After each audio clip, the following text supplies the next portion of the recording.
যোৱা 28 আগষ্ট 2020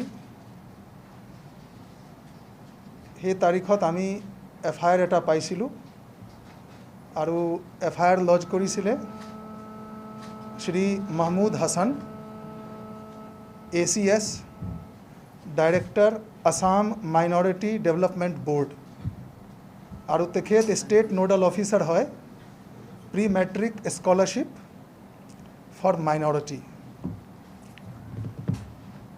FIRত তেখেত এলিগেশ্যন দিছিলে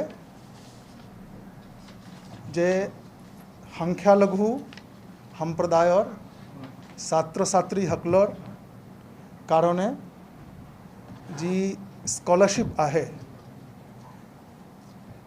এই স্কলাৰশ্বিপৰ টকা 2018-19 আৰু 19-20ত কিছুমান দুষ্চক্ৰই মিছএপ্ৰপ্ৰিয়েট কৰিছিলে।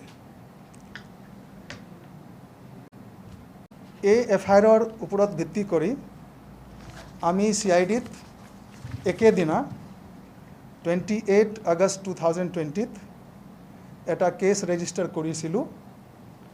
কেছ নম্বৰ হ'ল 20/2020। ধাৰাবিলাক আছিলে 120B, 406, 409, 419, 420, 468 আৰু 471 IPC। ইয়াতে মই আপোনালোকক জনাব বিচাৰিছোঁ যে এই গোটেই স্কলাৰশ্বিপৰ ছিষ্টেমটো কেনেকুৱা। Pre matric scholarship for minority students এইটো কেন্দ্ৰীয় চৰকাৰৰ মিনিষ্ট্ৰী অফ মাইনৰিটি এফেয়াৰ্ছ তেওঁলোকৰ স্কিম হয় আৰু 100% স্পন্সাৰ্ড বাই চেণ্ট্ৰেল গভৰ্ণমেণ্ট। ইয়াতে মাইনৰিটি ষ্টুডেণ্টছ 5টা কমিউনিটি আমাৰ মাইনৰিটিৰ ভিতৰত আছে। মাইনৰিটি ষ্টুডেণ্টৰ কাৰণে ক্লাছ 1 টু ক্লাছ 10 লৈকে স্কলাৰশ্বিপৰ প্ৰভিজন আছে। যি ছাত্ৰ ছাত্ৰী মিনিমাম 50% ফাইনেল এক্সামিনেশ্যনত মাৰ্কছ পাব বা যাৰ পৰিয়ালৰ ইনকাম 1 লাখলৈকে আছে তেওঁলোকে স্কলাৰশ্বিপ পাবলৈ এলিজিবল হয়।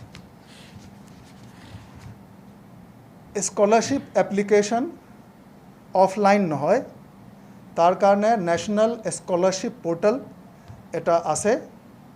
এই পৰ্টেলত গৈ ষ্টুডেণ্টে অনলাইন এপ্লিকেশ্যন দিব লাগে আৰু তেওঁৰ সম্পৰ্কে যি তথ্য হয় এইবিলাক ফিল আপ কৰিব লাগে। এপ্লিকেশ্যন দিয়াৰ পিছত যেতিয়া ফাইনেলি এপ্লিকেশ্যন ছাবমিট হ'ব তাৰপিছত এটা প্ৰিণ্ট আউট লৈ আৰু যি স্কুলত ছাত্ৰ ছাত্ৰী অধ্যয়ন কৰে সেই স্কুলৰ হেডমাষ্টাৰ হওক বা প্ৰিন্সিপাল হওক তেওঁৰ তাত জমা দিব লাগিব। অনলাইন এপ্লিকেশ্যন হৈ যোৱাৰ পিছত যি স্কুলৰ ষ্টুডেণ্ট পঢ়ি আছে সেই স্কুলৰ হেড ডিটেইলছবিলাক অনলাইন পৰ্টেলত ভেৰিফাই কৰিব। তেওঁ যেতিয়া অনলাইন পৰ্টেলত গৈ ছাত্ৰ ছাত্ৰীসকলৰ ডিটেইল ভেৰিফাই কৰি দিব তেতিয়া ডিষ্ট্ৰিক্ট নোডাল অফিচাৰলৈ বস্তুটো যায়। ডিষ্ট্ৰিক্ট নোডাল অফিচাৰ হ'ল ইনস্পেক্টৰ অফ স্কুল বা তেওঁ অথৰাইজ কৰা ছাবঅৰ্ডিনেট বিষয়া বা ডিষ্ট্ৰিক্ট এলিমেণ্টাৰী এডুকেশ্যন অফিচাৰ বা তেওঁৰ দ্বাৰা অথৰাইজ কৰা বিষয়া। এডুকেশ্যনেল ইনষ্টিটিউশ্যনৰ নোডাল অফিচাৰ ভেৰিফাই কৰি দিয়াৰ পিছত ডিষ্ট্ৰিক্ট নোডাল অফিচাৰ ভেৰিফাই কৰিব আৰু ভেৰিফাই কৰাৰ পিছত টকাটো ষ্টুডেণ্টৰ একাউণ্টত থ্ৰু ডাইৰেক্ট বেনিফিট ট্ৰান্সফাৰ যাব। গতিকে তাত কোনো কেছ পে'মেণ্টৰ প্ৰাৱধান নাই। ইয়াত এপ্লিকেশ্যনৰ পৰা আদি কৰি স্কুল লেভেলত ভেৰিফিকেশ্যন ডিষ্ট্ৰিক্ট লেভেল ভেৰিফিকেশ্যন এই গোটেই ডিজিটেল হয় আৰু যি স্কলাৰশ্বিপ পে'মেণ্ট হয় সেইটোও ডিজিটেল। স্কলাৰশ্বিপ মেক্সিমাম 10,700 পাৰ ইয়াৰ পাৰ ষ্টুডেণ্ট পাব। মই আপোনাক চমুকৈ চিষ্টেমটো ক'লোঁ।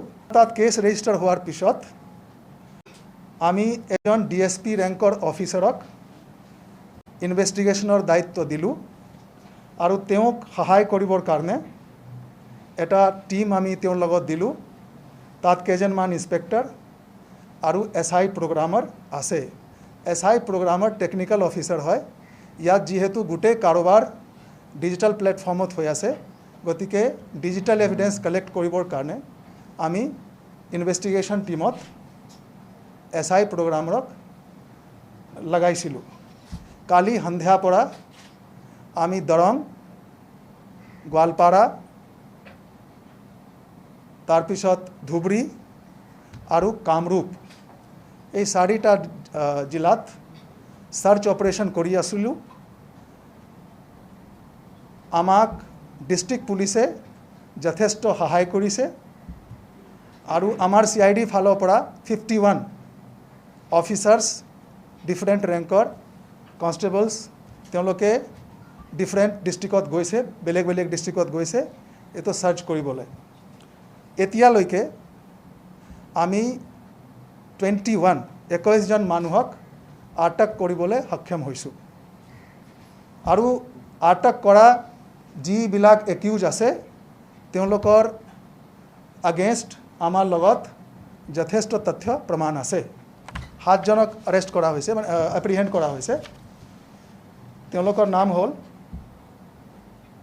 ফুলবৰ ৰহমান, ৰাক্ষসমাৰী, থানা মৰনৈ; সুলমান হুছেইন, থানা মাটিয়া; কবিৰ হুছেইন, মাটিয়া; হাফিজা খাতুন, বুদুচৰ, মাটিয়া; শেখ নজৰুল ইছলাম, ৰাক্ষসমাৰী, মৰনৈ; সাজিদা খাতুন, নেপালী খুটি, মৰনৈ; আৰু আবিদা খাতুন, নায়াপাৰা, মাটিয়া।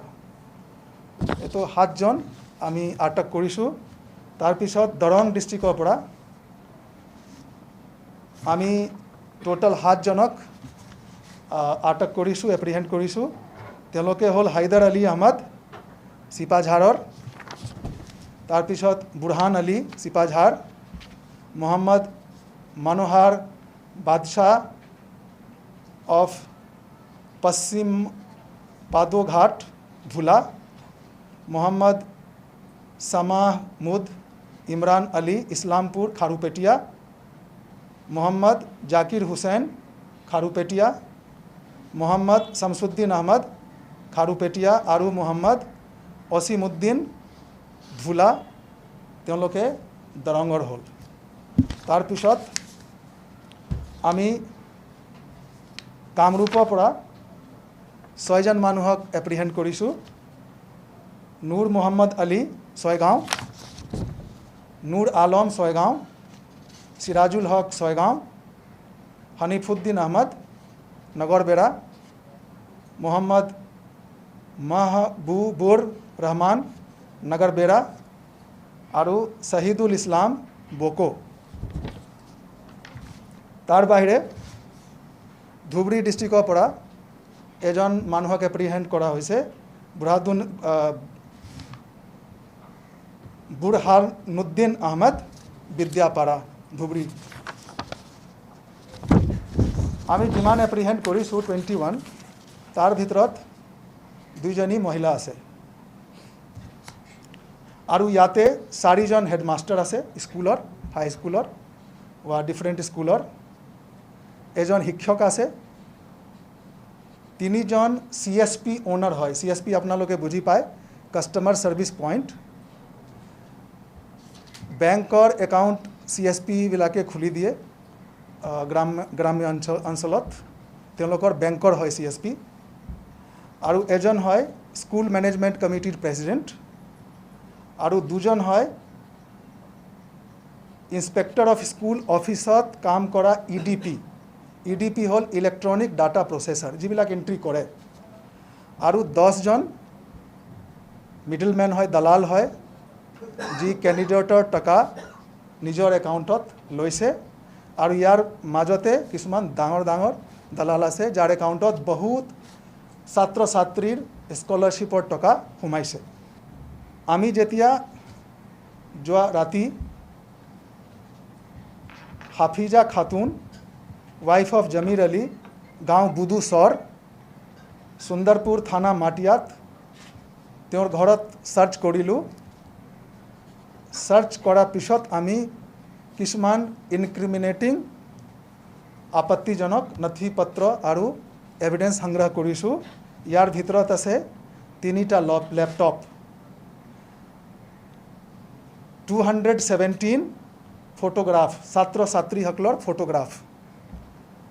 তাৰপিছত বোনাফাইড ষ্টুডেণ্ট চাৰ্টিফিকেট 104, তাৰপিছত pre matric scholarship application form হয় 173, আৰু বেংকৰ পাছবুক কেইটামান কৰিছোঁ আমি চিজ 11।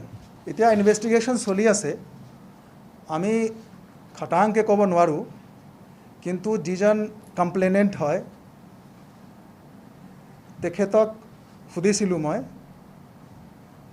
টোটেল 2017-18, 18-19 আৰু 19-20 লৈ প্ৰায় 10 কোটি টকাৰ এইটো মিছএপ্ৰপ্ৰিয়েশ্যন হৈছে বুলি তেখেত কৈছে। আৰু যেনে যেনে আমি ইনভেষ্টিগেশ্যন আগবঢ়াম, তেতিয়া আমি সঠিক ফিগাৰ পাম।